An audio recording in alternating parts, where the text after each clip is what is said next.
Hey everyone, my name's Emily, and I just wanted to make this audio recording about how to let go of your twin flame in a way that is not painful and not hurtful, not angry, not resentful. So, if we think about it this way, we are still operating out of an old relationship template that is very much in the 3D.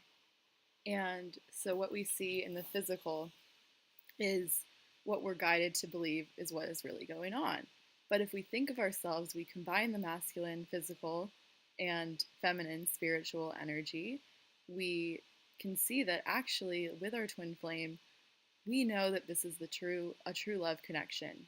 Where when I see a lot of readers online that are just very angry, they seem very angry, like, oh, like I want to let go of my twin flame and have someone else. But if they were thinking the same thing about us, that would be kind of hurtful, you know? Like if they were thinking, oh, like I'm just gonna go find someone else, you know, like that's really upsetting. So, um, the reason that we're here is to actually start like bridging that divide between men and women.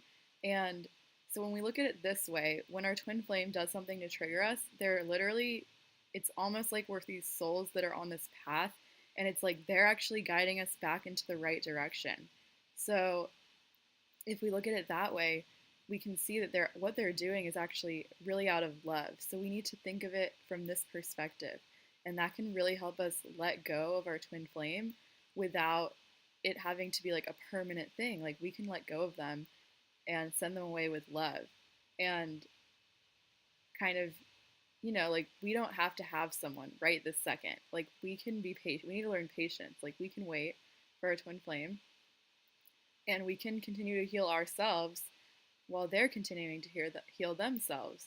So when we look at it from that perspective of we I almost like if anyone's listening, like whoever's listening to this, I want to confirm to you, it's it is your twin flame.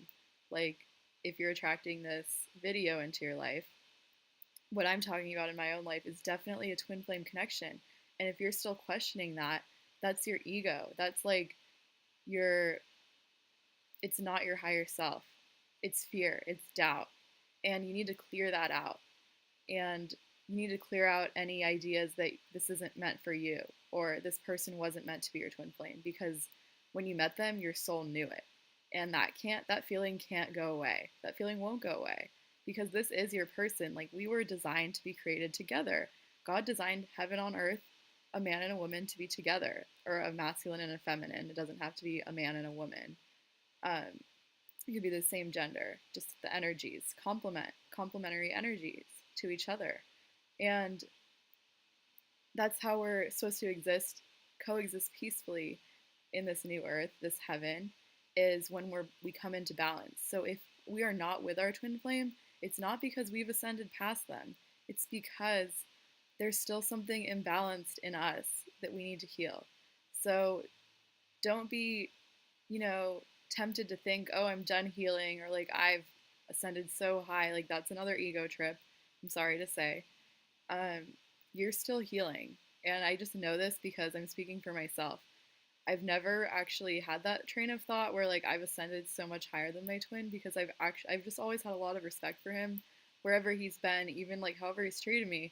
Like I know that sounds bad and crazy maybe, but like I've just always known like he was here in my life for a reason, and I was just I don't know. I never saw it that way as like, oh, I've ascended higher than this person. Like maybe at times I did have that thought, but I was quickly humbled because then he would say something to me where I'm like, whoa, like, you know, like I didn't look at it from that perspective. So every time like I would say something that I thought was like definitely the truth, like he would counter it with something where which my brain didn't even think of. So I was like, oh, okay, like definitely my counterpart.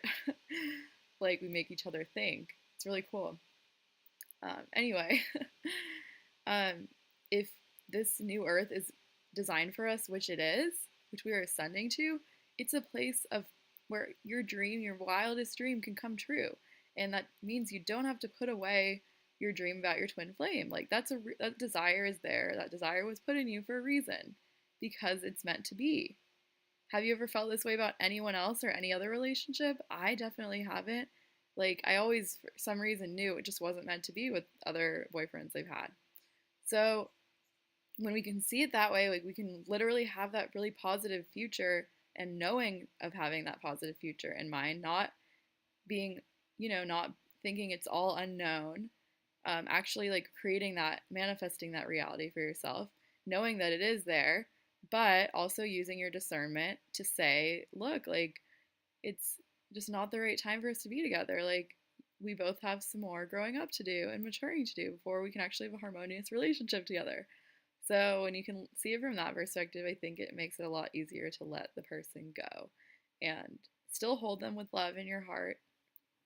Um, any resentment and bitterness is there as a defense mechanism because that doesn't exist in New Earth. It's literally how you felt as a child, like heaven, like that innocence, that just, and not necessarily just how you felt as a child because we're now adults, but you can see the world through that perspective again. Like things just seem a lot brighter. And that's what New Earth is, and that's what we're coming into. So, thanks for listening, guys. I hope this was helpful.